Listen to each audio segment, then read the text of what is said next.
आज जो कहानी लेकर आया हूँ उस कहानी का नाम है चाचा चौधरी, बिल्लू और पिंकी। तो दोस्तों, ये डायमंड कॉमिक्स वालों की कहानी है जिसमें आप चाचा चौधरी और साबू के साथ बिल्लू और पिंकी के कारनामे देखेंगे। एक बार की बात है, चाचा चौधरी बिल्लू और पिंकी से कहते हैं, बिल्लू, पिंकी, मैं और साबू राष्ट्रपति भवन जा रहे हैं, घर में अकेले रह लोगे तुम? आप निश्चिंत होकर जाएं चाचा जान, हमारे पीछे से। एक तो तुम बाहर न जाना, दूसरा जब मैं लौटूं तो घर की हर चीज बिखरी हुई ना मिले। हम ख्याल रखेंगे। ठीक है, हम चले, बाय बाय। पिंकी, आओ स्टापू खेलें। चाचा जान ने क्या कहा था, यहाँ खेलने से सारा घर बेतरतीब हो जाएगा। चलो छत पर चलते हैं। स्टापू खेलने के लिए यह छत कितनी उम्दा है। तभी नीचे ढोलू चोर, यह सोफे पर क्या पड़ा है? लगता है कोई पर्स भूल गया है। पर्स में 100 के नोट।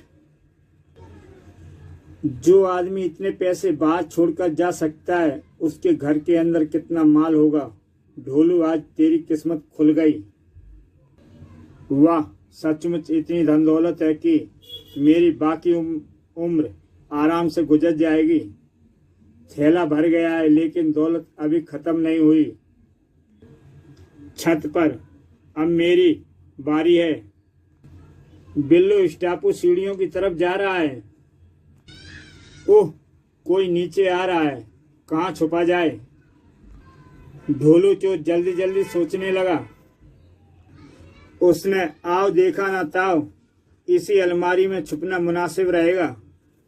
चाचा जान अलमारी खुली छोड़ गए, ऐसा ना हो कोई चोर आकर हाथ साफ कर जाए। क्यों ना मैं अलमारी को बंद ही कर दूं। बिल्लू, मैं आ गया, तुम लोगों के लिए स्वादिष्ट पेटीज लाया हूं। आपका सामान ज्यों का त्यों सही सलामत है, कोई तोड़फोड़ नहीं हुई। शाबाश, इसी का इनाम है ये पनीर की मसालेदार पेटीज, लो खाओ। शहर का कोतवाल राम लुभाया, कांस्टेबल शंखुराम, इस इलाके में चोरियां बढ़ती जा रही हैं और ढोलू चोर पकड़ा नहीं जा सका। शाम तक ढोलू को ना पकड़ा तो अपनी छुट्टी समझो। मर गए। एक बीवी और 12 बच्चे घर में पालने के लिए और नौकरी का यह अल्टीमेटम। शंखुराम चाचा चौधरी के घर अपनी मदद के लिए पहुंचता है। शेखुराम आज बड़े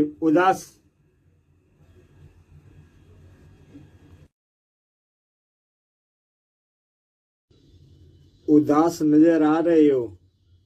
चाचा जी, अगर आज मैंने ढोलू चोर को ना पकड़ा तो नौकरी से बर्खास्ती का हुक्म मिला है। नौकरी छूट गई तो बच्चे कैसे पालूंगा।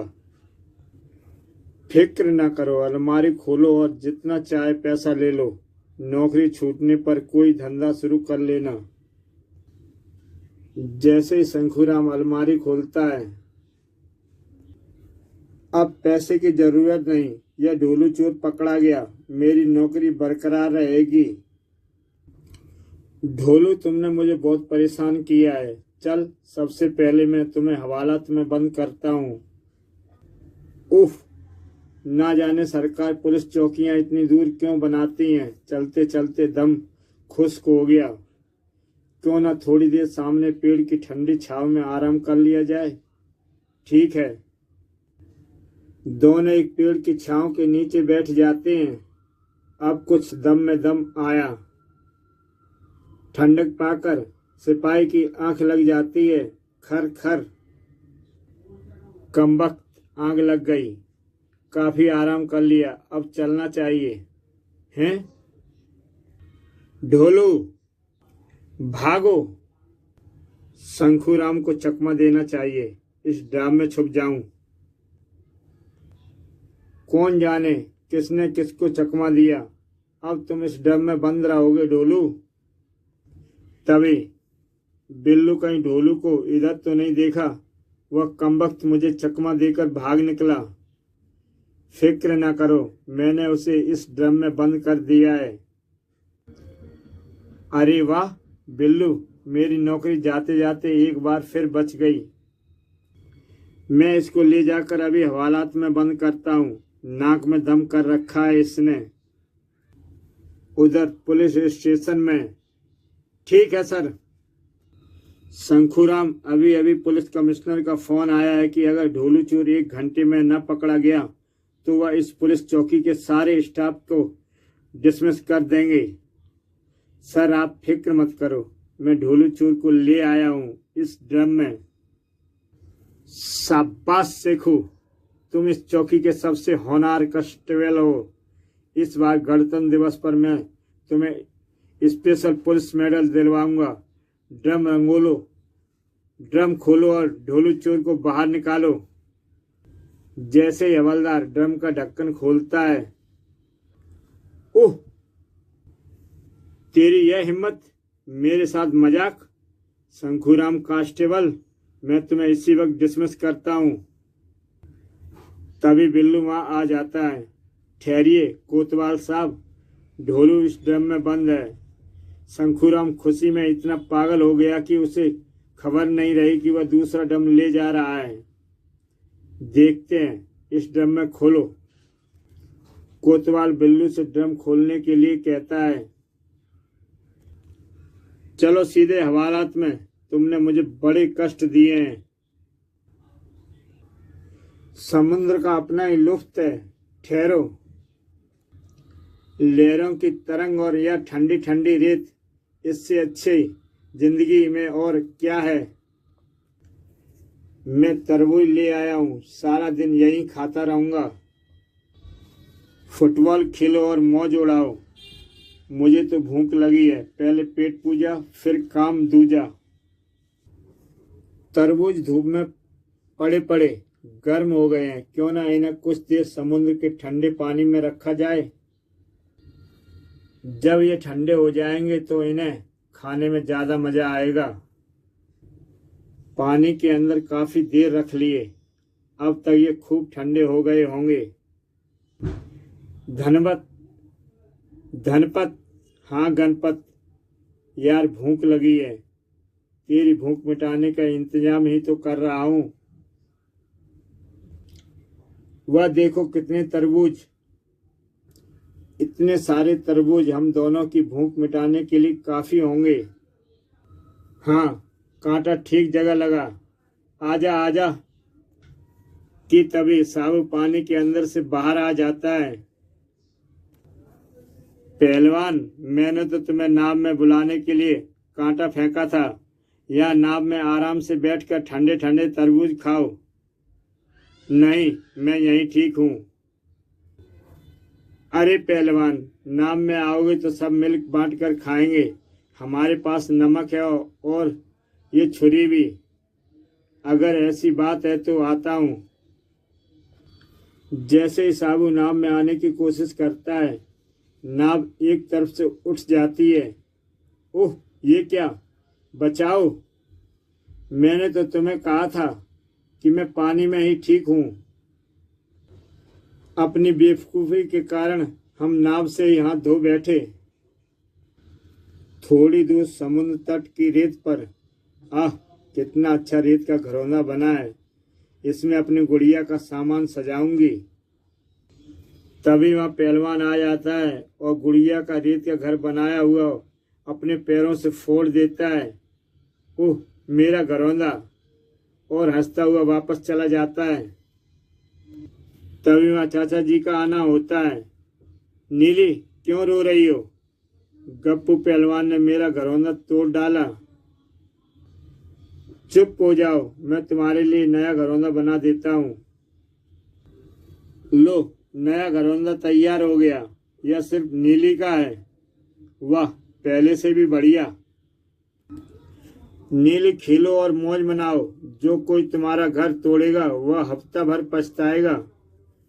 तभी पहलवान आ जाता है। हो, नया घरौंदा, मेरे लिए मजाक बनाने का एक और मौका। गप्पू पहलवान, चाचा चौधरी ने कहा है कि जो इसे तोड़ेगा वह 1 हफ्ते तक पछताएगा। वह बकवास करता है, मैं इसे तोड़ने जा रहा हूँ। और जैसे ही पहलवान घरौंदा तोड़ देता है पैरों से, उसकी जोर से चीख निकल जाती है। क्या इस घरौंदे में कांटे रखे थे? ओह! कुछ देर बाद डॉक्टर ने कहा है कि पैर पर 1 हफ्ते तक पट्टी बंधी रहेगी। अब यह कभी घरौंदा नहीं तोड़ेगा। साबू, एक पहेली बूझोगे? पिंकी, इस समय मैं कसरत कर रहा हूँ। पहेली फिर कभी सही। अरे, तुम हमेशा शरीर की कसरत करते हो, कभी दिमाग की कसरत भी की है? पहेलियां हल करने से दिमाग तीक्ष्ण होता है। अच्छी बात है बाबा, बोलो। चरणदास के लड़कों को क्रिकेट का बड़ा शौक था। उसके 4 लड़के अच्छे बैट्समैन थे, 3 बॉलर। बताओ चरणदास के कितने लड़के थे? 7। गलत। तभी तो तुम केवल शरीर से पेड़ की तरह लंबे चौड़े हो, दिमाग से फिसड्डी। कैसे? तभी चाचा चौधरी वहां आ जाते हैं। चरणदास के 4 लड़के थे। 4 लड़कों में से एक बैट्समैन था। उनकी 3 ऑलराउंडर, यानी कि तीनों बैटिंग और बॉलिंग दोनों करते थे। देखा, तभी कहते हैं चाचा चौधरी का दिमाग कंप्यूटर से तेज चलता है। अरे, पहेलियां ही बुझाते रहोगे या कुछ काम भी करोगे? खाना तब मिलेगा जब बाजार से सब्जी आएगी। पिंकी, चलो आकर दूध पियो। साबू, इससे पहले कि तुम्हारी चाची का दिमाग ज्वालामुखी की तरह फट पड़े, मंडी से सब्जी ले आए। दोनों सब्जी मंडी की तरफ चल पड़ते हैं। करीब ही शानपुर गांव के निवासी किसी दूसरे कस्बे में चलकर बसते हैं। मरने से तो अच्छा है कि किसी दूसरी जगह रह जाए। शिकारी सब्बू खां, अरे तुम लोग ये बोरियां बिस्तर उठाए कहाँ जा रहे हो? हम लोग शानपुर गांव छोड़कर जा रहे हैं। क्यों? जंगल में एक आदमखोर शेर आता है और किसी भी आदमी को उठा ले जाता है। एक एक करके वह कई आदमी को खा चुका है। अब शिकारी सब्बू खां आ गया है, तुम्हें गांव छोड़ने की जरूरत नहीं। सब्बू खां ने अब तक सिर्फ शेर ही मारे हैं। इस आदमखोर शेर की मौत भी शायद मेरे हाथों लिखी है। गांव का हर परिवार 100-100 रुपए देता जाए, मैं इसके बदले में शेर को गांव के पास भटकने नहीं दूंगा। बोलो मंजूर है? मंजूर है। लीजिए फीस, अभी अदा किए देते हैं। काफी पैसा इकट्ठा हो गया है, मेरे खाने पीने के लिए यह काफी है। और शिकारी सब्बू खां गांव वालों के साथ ही शानपुर में रहने लगा। शिकारी बाबू, काफी दिनों से आदमखोर शेर हमारे गांव में नहीं आया। अरे आएगा कैसे? बंदूक के सामने बड़े बड़ों की हालत पतली हो जाती है। शेर शिकारी सब्बू खां के आगे गीदड़ बन जाते हैं। तभी शेर शिकारी के पीछे आ जाता है। शिकारी शेर को देखकर दुम दबाकर भागता है। बाप रे! पूरे गांव में शोर मच जाता है। आदमखोर आ गया, अपने दरवाजे बंद कर लो। माँ, बाहर आदमखोर घूम रहा है। तेरा भाई नन्ना कहाँ है? उसका मुझे नहीं पता। आदमखोर बड़ा भूखा था और शायद गुस्से में भी। नन्ना, अरे गिल्ली डंडा खेलने वाले मेरे सारे साथी यकायक कहाँ भाग गए? उधर, शुक्र है शानपुर गांव से मैं भाग आया। भागते भागते वह पीछे देखता है और आगे चाचा चौधरी से जा टकराता है। इतने सारे नोट? क्या किसी बैंक में डाका डालकर आ रहे हो? मैं सब्बू शिकारी हूँ। ये नोट मुझे शानपुर के निवासियों ने दिए हैं। मैंने उन्हें आदमखोर शेर से बचाने का जिम्मा लिया है, जो गांव में आता रहता है। और जब शेर सचमुच आ गया तो तुम रकम लपेट कर भाग खड़े हुए। बुजदिल, यह तो सरासर वादा खिलाफी है। साबू, फार्मूला नंबर 999 से सब्बू शिकारी को वापस शानपुर पहुंचा दो। नहीं, वहां शेर है, यह साबू है, और यहाँ साबू है। साबू शिकारी में एक जोरदार लात मारता है, वह आसमान में फुटबॉल की तरह उछल जाता है। शानपुर में शेर नन्हे के सामने पहुंच जाता है कि तभी शिकारी शेर पर आ गिरता है। धड़ाम। शिकारी का शेर पर गिरना शेर के लिए भारी पड़ता है और शेर मूर्छित हो जाता है। मूर्छित होने के कुछ देर बाद शेर मर जाता है। तभी नन्हा अपने घर पहुंचता है। शिकारी बाबू ने आदमखोर को मार डाला। निहत्थे। दूसरे दिन शहर से पत्रकार आ जाते हैं। जरा मुस्कुराइए। साबू सब्बू शिकारी की अखबार में फोटो छपी है। लिखा है, निहत्थे शेर मारने पर उसे 10,000 इनाम मिलेगा। लेकिन इस इनाम के असली हकदार आप हैं। न साबू मुझे किक मारता और न मैं शेर पर गिरता और न वह मरता। अंतरिक्ष में लाखों प्रकाश वर्ष दूर एक ग्रह है, सखबीब। सखबीब पर एक रोबोट जवाक राज्य करता है। रोबोट जवाक। बख्तीर में पूरी सृष्टि सबसे परिपूर्ण मशीनी आदमी हूँ, मुझे कोई जीत नहीं सकता। जवाक, अहम मत करो। याद रखो, तुम्हें मैंने बनाया है और जो बना सकता है वह मिटा भी सकता है। बख्तीर, इससे पहले मैं तुम्हें मार डालूंगा। यह लो। और रोबोट अपनी उंगली की किरणों से बख्तीर को मार डालता है। बेवकूफ जवाक, यह तूने क्या किया? तूने बख्तीर को मार डाला। अब तुम्हारी बैटरी कौन बदलेगा? इधर तुम्हारी बैटरी खत्म हुई नहीं कि उधर तुम मरे। मेरे अंदर की बैटरी अभी बरसों तक चलेगी। उसके बाद तुम्हें कौन जिंदा रखेगा? लेकिन अब क्या हो सकता है? पृथ्वी पर जाओ और कोई दूसरा आदमी पकड़ लाओ जो खत्म होने पर तुम्हारी बैटरी नहीं लगा सके। जवाक पृथ्वी की तरफ चल दिया। वह सामने पृथ्वी है। मैं ठीक उतर गया।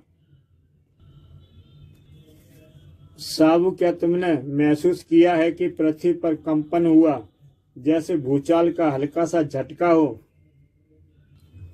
तुमने ठीक कहा। जब जवाक उतरता है तो चारों तरफ कंपन होता है। मैं तुम्हें अपने ग्रह सखबीब पर ले जाने आया हूँ। नहीं, हम यहाँ पृथ्वी पर ही अच्छे हैं। सुन लिया तुमने? अब हमारा रास्ता छोड़ो। तो लाल पगड़ी वाले, मुझे तुम्हें जबरदस्ती ले जाना पड़ेगा। कनस्तर, तेरी यह हिम्मत? मैं तुझे तोड़ फोड़ कर कूड़ेदान में डाल देता हूँ। बहुत बोलता है। लो, अभी यह छोटा डोज है। ओह साबू, हम ताकत से नहीं जीत सकते। अरे भाई, हमें सोचने के लिए 2-4 मिनट तो दो। सिर्फ 2 मिनट देता हूं तुम्हें। साबू, जवाक पर बंदूक तोप वगैरह कुछ असर नहीं करेगी।